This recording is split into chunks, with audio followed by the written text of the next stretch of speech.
สวัสดีทุกคนยินดีต้อนรับทุกคนก็ซื้อซอน้องอูร้องสารเนาะบูฮู้เช็คอย่างกินทุกคนแม่จันบอกให้น้องอูแบบไปเอาเป็ดมาต้มละอันเฮ็ดลาบเป็ดแล้วก็เฮ็ดลาบเป็ดแล้วก็เฮ็ดต้มเป็ดนะให้แกงเป็ดเนาะทุกคนเนาะให้อันเพิ่นนั่นมาช่วยเวียกกินมาเฮ็ดสู้ต้นตาลสู้ผู้ใดกินเนาะทุกคนเนาะอันนี้น้องอูกับเซียนตัดตอนเป็ดเฮ็ดแกงทุกคนเฮ็ดตอนน้อยๆเนาะ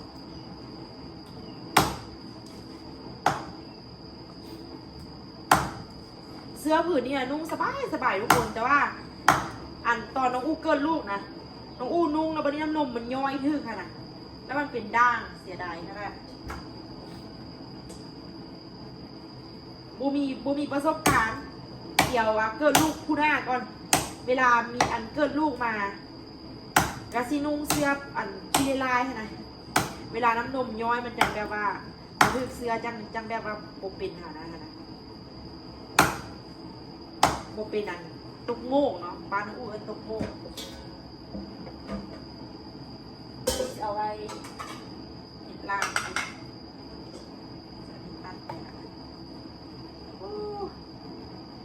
สีอันนี้ก็น้อย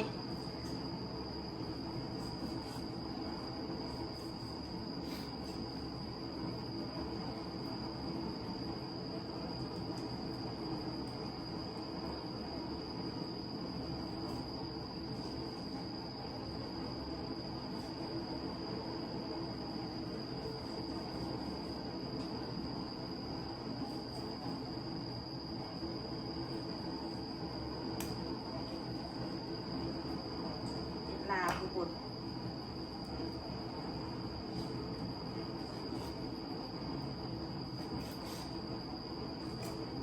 โอ้เดี๋ยวลาบ้าน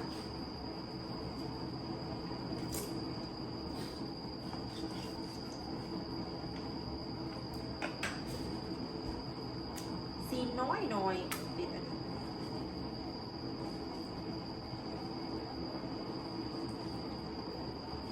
อูคาบอย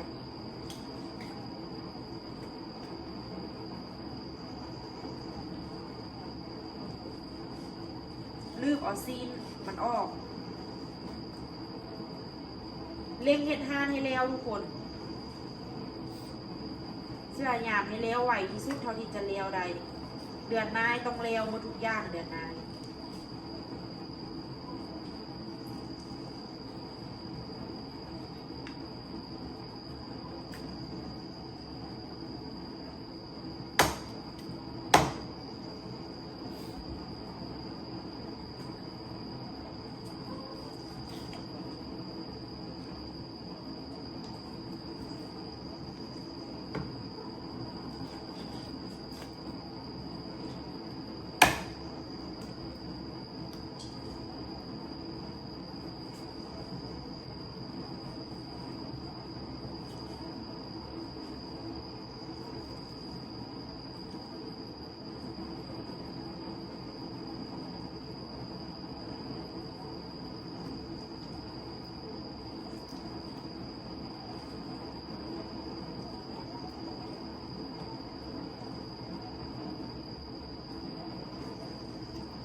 น้อยจ้อยปิดอันนี้ก็ได้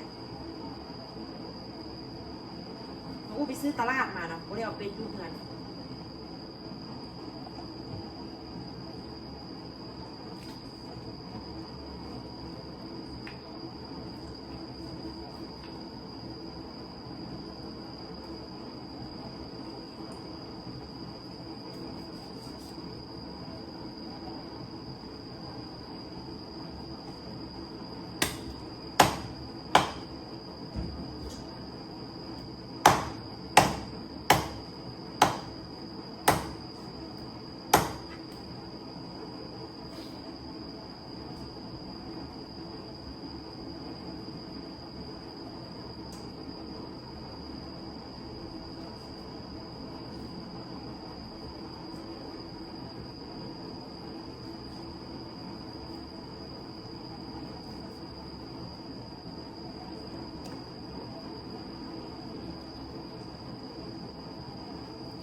เอาต้นขิงลงไปแล้วกันเกลือเม็ดนัวมักเพชรลงไปนะทุกคนเนาะแบบนี้เลยเอากันเอาเป็ดลงไปโดนทุกคนต้มมันโดน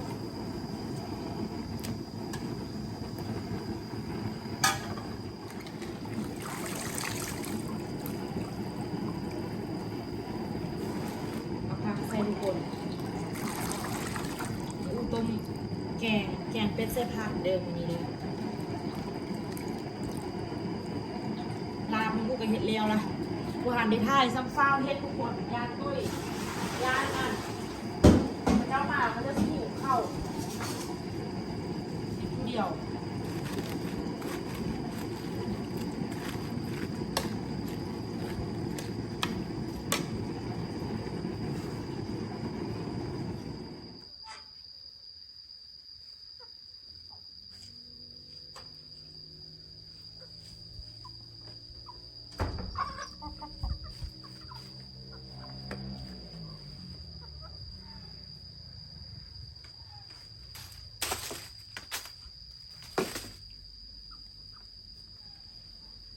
เอามังหุ้งไปตำน้ำทุกคนอันนี้เมนลาบมาทุกคนเนาะน้องอู้เฮ็ดแล้วเด้อลาบเป็ดเด้อ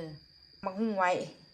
ฝากมังหุ้งไว้เฮ็ดตำเดี๋ยวเขาสิกินแล้วน้องอู้จะค่อยสิมาตำเนาะนี่ครูก้าเอามาแต่เวียงจันทร์บุญเชี่ยวบอกออโต้ได้นี่เว้ยมันเกินคนออโต้อะเกิดก่อนไม่เดียวนึงนะ เกินก่อนหน่อยนึงเนาะเดี๋ยวคน ตำมะฮุ่งเด้อ ย่อยที่ตำมังหุ้งเอาซื้อกะปิว่ะ ใส่อยู่จะไหม ยังไงใกล้ชิแล้วแล้วบ่ ใส่ซีเรียล มื้อนี้แล้วบ่ แล้ว แล้ววันนี้แล้วนะเกี่ยมมุงบ่เนาะ ข้างหน้าอันยากอยู่ มันเนินหลายต้องได้ขุดหลาย บอกความหมายว่าอันอันเฮ็ดอันนั้นวะ ต้องได้ย่ายขี้ทรายย่ายขี้หินพร้อม เฮ็ดให้มันแล้วก็เนาะมุงเขาแล้วก็เนาะเขา ต้อง เฮ็ด ได้ เนาะ เห็นนาทีอันนั้นแล้วเราก็ย่ายหินย่ายทรายไปไว้ข้างใน อืม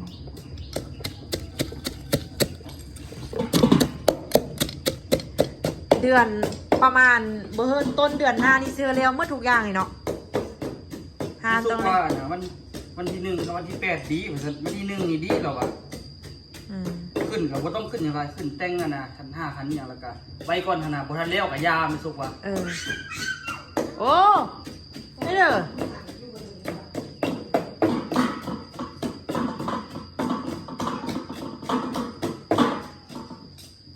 ไม่ซุกโบมาลิ้นวะ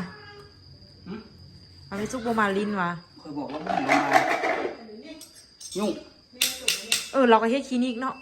ขันอยากมาอยากเข้ามาลิ้นกับมาบ่เป็นหยังแต่คันเราบ่สะดวกมากับบ่ต้องมา แม่ซุกแป้งคลินิกดิเพราะว่าอันคลินิกแม่ฮะนั่นแบบมันบ่มีบ่อนแต่งกินหนนะบางเทื่อตอนสวยอยากเฮ็ดนั่นเฮ็ดนี่กินหนนะแล้วบ่มีบ้องแล้วก็เลยแป้งคลินิกโดยมีสร้างบุญสดเนาะ เป็นสร้างพ่อเป็นสร้าง นี่มักเล่นนำบ่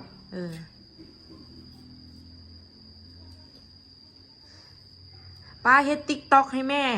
ยอดวิวหมื่นกว่ามาเลยตัวคำถามนี่คันค่อยอยู่คันอยู่นำกันนี่อู้ต่อแหงเฮ็ดคลิปเนาะแม่นแล้ว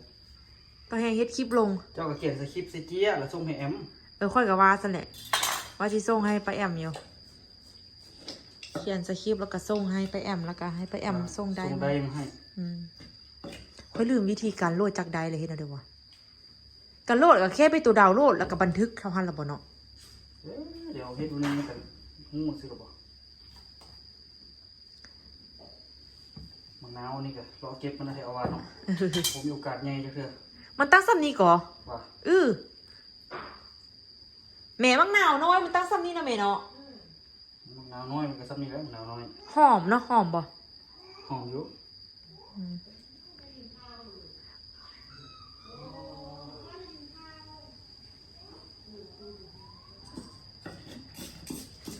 แซ่บจะตื่นจักโมงมื้อเช้านี่ค่อยตื่นมาบ่เห็นเจ้าละค่อยตื่นมา6:30บ่เห็นเจ้ามันตื่นมาแบบนอนบ่หลับเลยมันคิดหาเบี้ย ตื่นมาไปง่าย มื้อนี้ค่อยไปอัน น้ำสารอันขี่รถไปตลาด น้ำสารคุณแท้คุณว่า คือฝนตกได้ตานะตกเมื่อคืนแต่ผมรู้เรื่องเลย เมื่อยเนาะ ผมรู้เรื่องไอ้หลิงคืน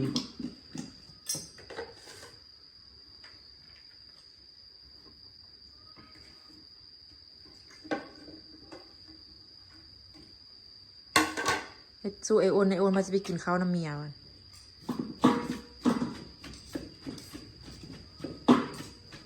หน้าสปีกระดำมือเดียวแล้วเลย แล้วเราเนาะ เอาเฮ็ดเวียกแล้วอันเดี๋ยวแล้วเขาไปห้านอบ่มาเฮ็ดนอส้มบ่ ไปกับป้า ไปห้ามาเฮ็ดเพื่อแม่ซุกเอาเมื่อ ผม ปุก มีเวลาผมอยากไปชิ้นเบ็ดหลายกว่า เอาเมื่อปุกนึงไปค่อยบ่มีผู้ใดแบกนอซวยนั่นดอก มาจอยดิ โอ้ป้าจ้อยมันบ่คือเก่าแล้วจ้อยมีเวียกหลายแล้วป้าจ้อยป้าอันเครื่องลูกสายซื้อให้กันนุ่งนอนเลยเนาะโหดจัด หึ หำต้นซื้อเครื่องมาเฮ้อพ่ออันดิป้าจ้อยนุ่งนอนเลย ง่ายกับยาเนาะ โอ้ใส่เอว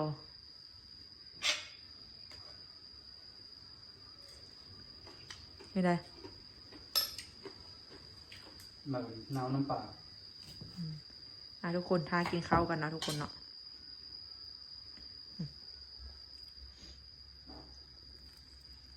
เดี๋ยวค่อยไปเอาอันพักกันให้เด้อกระทินให้เด้ออาเต้กินเกาหวะโอ๊ยแซ่ไม่เอาพักไม่ซื้อเดี๋ยวก็ออโต้มักกินผักทุกคนเอ้ยมักกินต้มผักต้มมักน้ำต้มมักต้มมักบวบอ่ะลูกยังเมื่อคืนนี่นะแม่ลิงแม่เอ้ย เนี่ยไปลิ้น เขาว่ามันค่ำแล้วไปบ่ได้แล้วนอนลิงยามเลยก็ได้ กินข้าวแรกเขาไปลิ้นเนาะข้าวแรกนี่เขาเรียกว่าไปลินเนาะ กินข้าวแรกไปตู้วันไปลิ้นน้ำนองเนาะ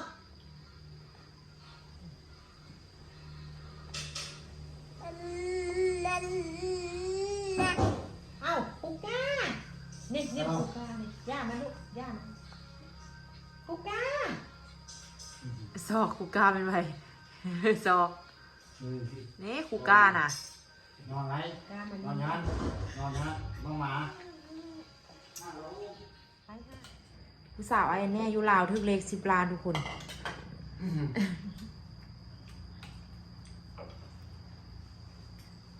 เจ๊ดีวะ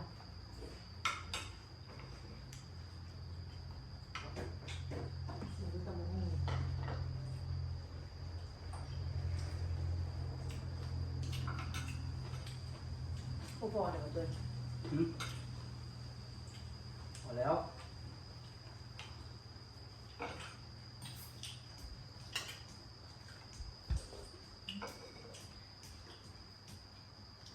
ใช่นายที่เป็นกินหลอกสุกเป็นกิน เก่งไก่เนี่ยสุด ย่ามาเลยดูสิอาป้ากินข้าวนี่ ประมาณง่วงเลย เชื่อเป็นโรคก้าคือปีนั้นโรคก้าแบบเวลาตัวที่แล้ว ที่จริงอะนะลกกาไล่มือแล้วออกดังนะโบเล่คักป่ะ อยู่เนี่ยกับโรคหลอดไส้เลยแหละ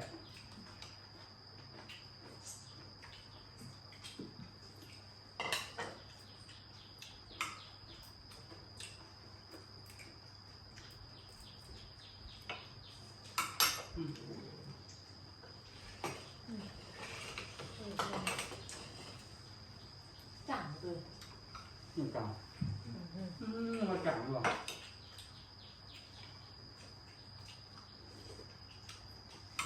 มันเก่าแล้ว ซื้อเป็นตัวแรกอ่ะ ลงมาตั้งโลเนี่ย ช่องโล ลงมาเด้อ โบใช่จ้าจ้อยไปเด้อ ลูกมันเลือกตัวเนี่ย มันมีในเรื่องคือกำเนิด ซ้ำตัวใกล้เลยเนาะตัวใกล้อยู่ พูดเดี๋ยวท ลูกคอ ำไอ้เด้อนี่น้อยแม่บอล ก็ห้ามไว้ เรื่องบ่อยกิน ตู้น้อย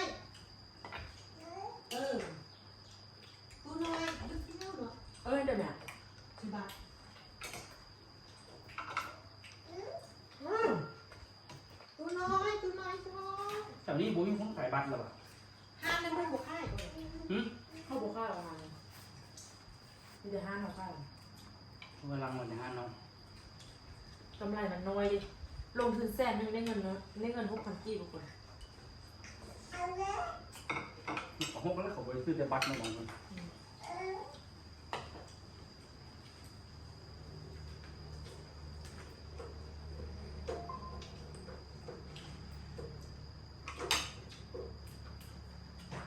มึงบ่อยเกินเพื่อนเส้น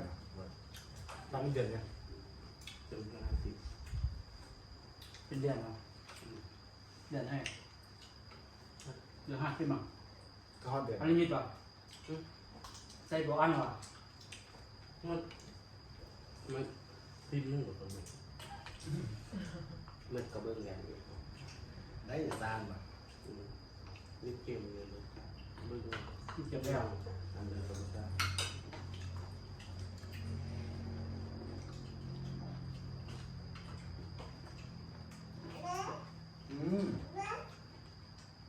เอาโตอืม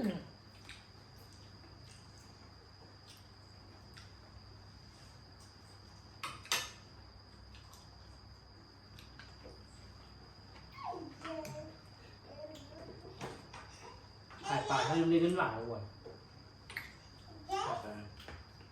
ก็ตัว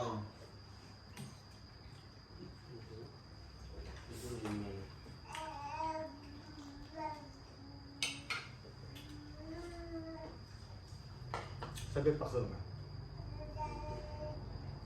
เป็นลิ้น หักซื้อของขอสูตรไม่นอนหักซื้อไอ้อ้น ทำช่วยหน่อย ติดฝาแดดเดียว บ้านไหน วันนี้เพื่อนเหรอผมคักให้เขาว่าเอามาเปะหู ส่งไข่เหรอไข่ FC ตั้งไข่ ขายแถวนี้แหละ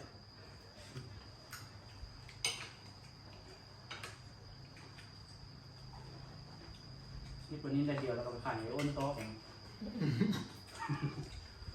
ตามคนห้ามาห้าใครแต่ละใครกิน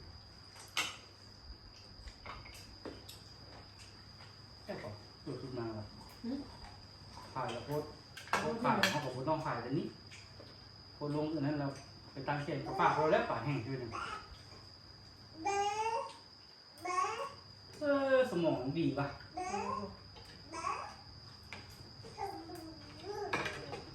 จะได้เลย เขาขายแล้วก็ดู ใช่ไม่นอนให้บุหันอีกเลย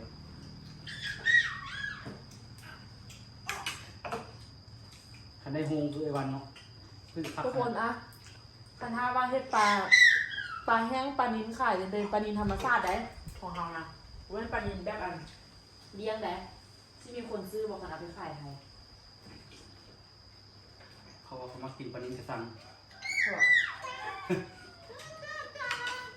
ที่จริงปลานิลธรรมชาติน่ะมันแซ่บน่ะที่จริงมันแซ่บเลยแล้วเอาไปซื้อมันบ่สดซื่อ เนี่ย ได้มัน ๆได้มาแล้วกินเลยเนี่ยแซ่บคือกัน ก้อยกินไม่หนักแซ่บเนาะ เอาข้าวไปห้าหลวงพ่ออยู่ดิ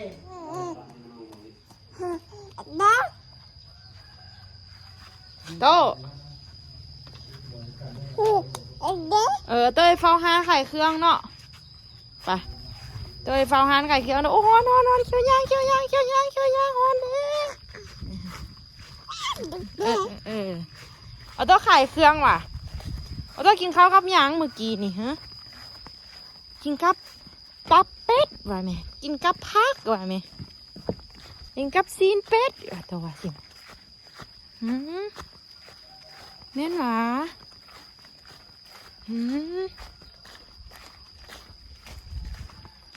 เน่นหรอเฮ็ดจังได้อู้หู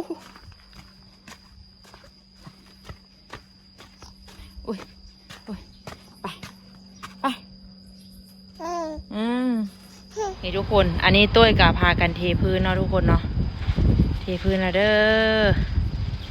อู้ก็มาเฝ้าฮานน้อยๆนั่งมองเนี่ยเย็นทุกคนนั่งมองนี่มาเฝ้าฮานน้อยๆกับออโต้ก็กินข้าวแล้วก็กินนมอันนี้กินนมแม่ได้อนี่เด้อ ปั๊มไม่กินทุกคน กินนมแม่ลาทุกคนไปก่อนเด้อเจอกันใหม่คลิปวิดีโอหน้าสำหรับวิดีโอนี้ลาทุกคนไปก่อนบายบายบายบายบายบายบายบายบายบายบายบาย